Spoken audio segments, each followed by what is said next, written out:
What's up, everybody? My name is Carney Hobo, and hopefully having a beautiful day today. I'm super sorry that this upload's gonna be super late, but it is whatever though, because we're just gonna be uploading it. Yeah! So, welcome to week 5 of the NPL. Today we're gonna be playing Trev, the King, Trev CL, Trev Forest. Okay, we're gonna be playing this guy named Trev, basically. He is from Texas now, and I thought it would be proper.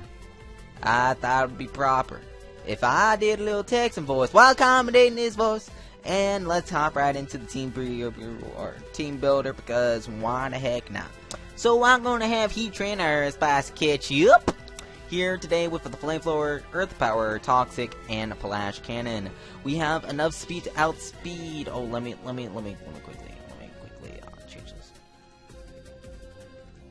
Alright, so we have enough speed to outspeed the Celestelia, and enough bulk to live stuff, and then max special attack to hurt things with. Okay, next thing we have is Trey's record here, as it's basically dead and gone, as we were to be bringing a kind of like rest talk, calm mind, shadow ball, mega bayonet. So basically the thought process going through this one is this thing sets up on Alamoga. It sets the heck up on Alamoga. Like it's just bon appetit, mon appetit. It sets up on Alamoga, and it can go straight for the toxic or whatever, and I really don't care, because I calm on, and I rest, sleep talk, I calm on some more, or I go for the shadow ball, which unless he brings Kamola, whatever. As long as he doesn't bring that thing, this thing wins. Ish. Alright, so next month we're bringing us Tre Conkel. We're going to be carrying the Iron Fisted Assault Vest Conkelder. I'm really pumped actually bringing a Conkelder this week, as basically he's like Paul right now, just going out there working very hard. He drain punches, he knocks off, he thunder punches, and he ice punches. It's a pretty cool thing. Next, you know, we're going to go down to HEB to get some snacks for me. We're going to be Choice Scarf this week with mass special attack, enough speed to outspeed Selgor with the Choice Scarf, followed by the Draco Meteor, Dark Pulse U-Turn, and Hidden Power Ice to try to hit Zygarde. The next mon we're going to bring is the Dallas Stars and the Harding. Okay, so Dallas Stars is able to outspeed the, the base 110 mon he has on his team. I do not remember what it is off the top of my head. It is the thingamabobber, the magical thing, the thing that goes I can't think of it. Oh, it's Diancie, Mega Diancie. Hydro Pump, Ice Beam, Rapid Spin to get things away, and then Recover, because I like running Recover. Last but not least, we'll be carrying the Mount Diggersby,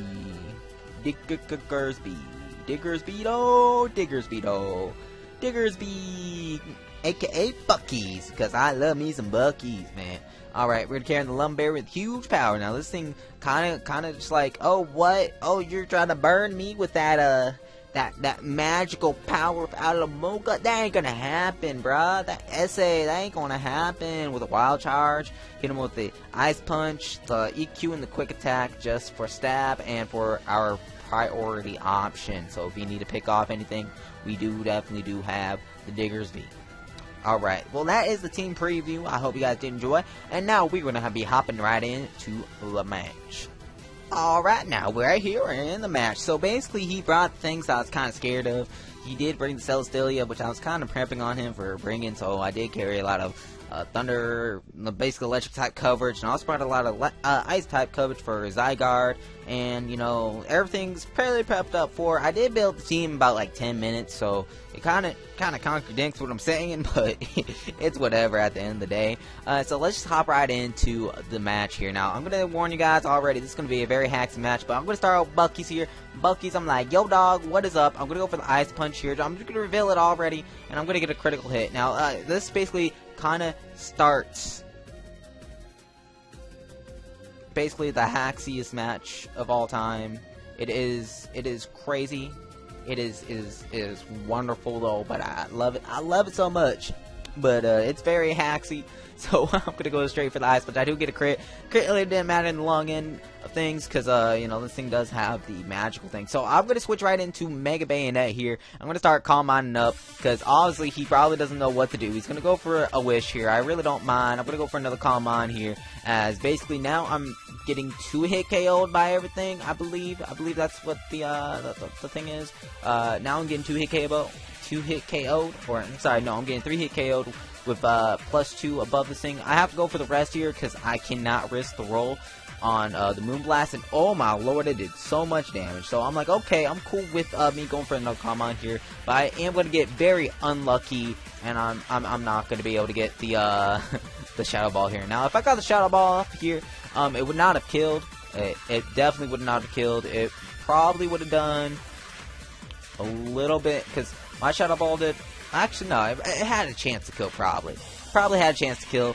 Looking at it as a bulk investment, though, I mean, it really doesn't matter. I mean, I really don't know exactly if it would or not, because of, I would just be at +2 above it, so I think it would have done about maybe 50-ish%.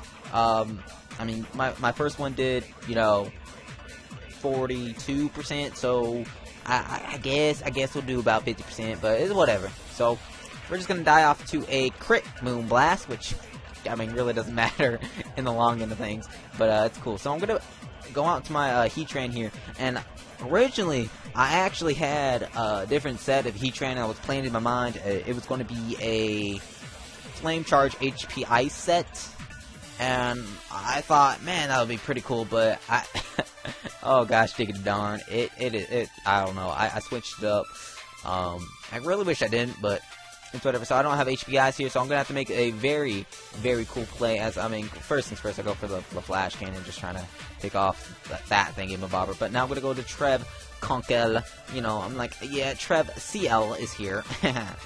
So here we're gonna go for the knockoff, predicting Alamoga switch in, knock off its Rocket Helmet, and then after this I'm gonna go for the Drain Punch here, and I do get a crit, which I'm super sorry about that. I really am sorry about that crit. But you know, at the end of the day, kind of really doesn't matter because you were able to wish off all the damage that you would have taken. And here we're gonna go for the Thunder Punch, and I do reveal the Iron Fist damage here. So he's like, okay, cool, dog, I got this. So here goes the Drain Punch here. As now I'm basically like, okay, he knows I can continue with the cycle. If he wants to go for a Scald Burn, he can. But I'm gonna go straight in for the Thunder Punch again, which, I mean, he does go for the Toxic, so I'm like, okay, that's cool. As here, okay, so I'm basically like, okay, I know I kill with Thunder Punch, okay, so like if he stays in, my Thunder Punch is guaranteed to kill. Okay, you can go for like a Dying Wish if he wants to try to maybe get Diancie back up to full, because at this range of HP, Diancie does drop. And I mean, at this Conch Elder does drop to Diancie, so I would just have to sack it off here and there. But here I'm like, well, you know what? Maybe I'll go with a safe middle ground play, and I'm gonna try to predict the Zygarde coming in. I'm gonna go straight for the Ice Punch here, and I'm like, yeah, get taken down by the hole, woohoo! So my man Conch Elder is going out here, and I'm gonna burn this thing's Cobble Berry here. So now, basically, me burning this thing's Cobble Berry. It basically allows Hydreigon just to Dark Pulse spam freely, which is something that I really did enjoy. The thought of basically was be able to Dark Pulse freely, and basically, you know, Side Shock. I was like, okay, cool. You know, I'm out to HEB now. I'm like, Dark Pulse, dog. You know, come get your groceries at here, because I Dark Pulse though. As you know, he texts the Scout. And then he's going to switch out to Celesteela. I'm like, you know what, I can still freely Dark Pulse, because at the range that the Mega Diancie's at, it either gets 2-hit KO'd, or it gets like 3-hit KO'd, and you know, nothing really wants to switch in, barring the Celesteela here. And I'm going to go for one more time, just to see what the Celesteela wants to do. And he goes for the Leech Seed. I'm like, okay, dog. Okay. We're going to have to shut that down. We're going to have to shut that down right here, Thunderball. So he's going to go for the, he's going to go straight out and go for the Flash Cannon here, and it's a crit. It's a crit. You know, I told him he was guaranteed to kill one of my mons by a crit, which was a Mega Bayonet, and then he got another crit here, which that actually counterbalances of the the crit I got on the Alamoga. So basically right now Hax is 2-2. I'm going to go straight in for the wild charge here. And I was like, oh, this is going to do a lot of damage. And I was like, oh, shoot, son of a bro. It does not. So I'm going to switch out to save this thing for sack fodder. Basically now how my at the end game thing it is, I don't know, how basically I'm seeing the end game is basically I'm going to go straight and I'm going to try to win with the combination of Heatran being able to take on almost anything, and the combination of the Hydreigon, the Scarf Hydreigon. So once I get rid of the Mega Diancie, I can start dropping Dracos, and I can start doing a lot of things. But I'm going to go straight into Dallas Stars, because I know it's my only thing that can take a hit from the Celesteela here, and then I'm going to make a switch out into HEB, trying to make a ballsy prediction of him, you know, probably wanting to switch out in Mega Diancie, or you know, if I was like Life Orb T-Bolt here, which I wasn't, I mean, it would have done damage, but, you know, I was trying to catch the Alamoga, basically, and, I wasn't able to basically catch it on switch, but he does miss Leech Seed, so I'm like, okay, that's cool. I'm just gonna go for the Dark Pulse here, and he misses another Leech Seed, so I'm like, you know, I'm sorry, dog, but I'm really happy here. I mean, I'm playing this on my birthday, so I'm like, whoa, baby. Let's keep on going. So now drops the Celesteela. Basically now we're even, and then I have to drop my Diggersby, but then out comes Heatran, and basically here I'm going to go for the Flash Cannon. Now originally I was going to go for Toxic. Reason why to go for Toxic here is it's just because, like, either he's going to switch in to this thing, or I'm going to try to, you know, kill myself. It was a 50-50, and I had to be safe. I had to play it safe, even though I kind of want to play it aggressive, but Alamoga does take a decent chunk, which is like 20%, which is pretty decent for fighting Alamoga. And out comes the Starmie, and I'm like, okay, it's time to Hydro Pump. Oh, I missed. Okay, I was like, alright, dog. Alright. Okay, cool. Looks like I'm saving you for sack fodder next. As now I'm going to go for the Dark Pulse here, as it does 2-hit KO. And he does opt missing Focus Blast for me. So I'm like, hey, thanks, Trev. Thanks, Trev, for missing the Focus Blast for me. I'm like, alright. But I had to give him the ... you know. I give him the ... It's you know, it's hacks, man. As here comes Heatran, and out comes Alamoga here. I go for the Toxic, and now here is what kind of was going through my head. Okay, so either way, it's either I win or I lose here. Okay, if I can get lucky, get some flinches with Hydreigon, I think I guarantee to win. I just have to be able to flinch down the Diancie to an extent. That, or I can try to win with Heatran, as long as he has like, if he's carrying basically Fighting Z, Focus Blast, it is a roll for him to kill me. If he's running, you know, things like that, then it's a roll for him to kill me. So basically at the end of the day, I have to get Heatran to be my last Mon alive. So I'm gonna go for the Toxic here, and I'm gonna go make the switch into Hydreigon here, as it's a very cool Mon. I'm gonna go straight for the Dark Pulse. It's literally what I do, and then I get a crit, and literally this crit lost me the game.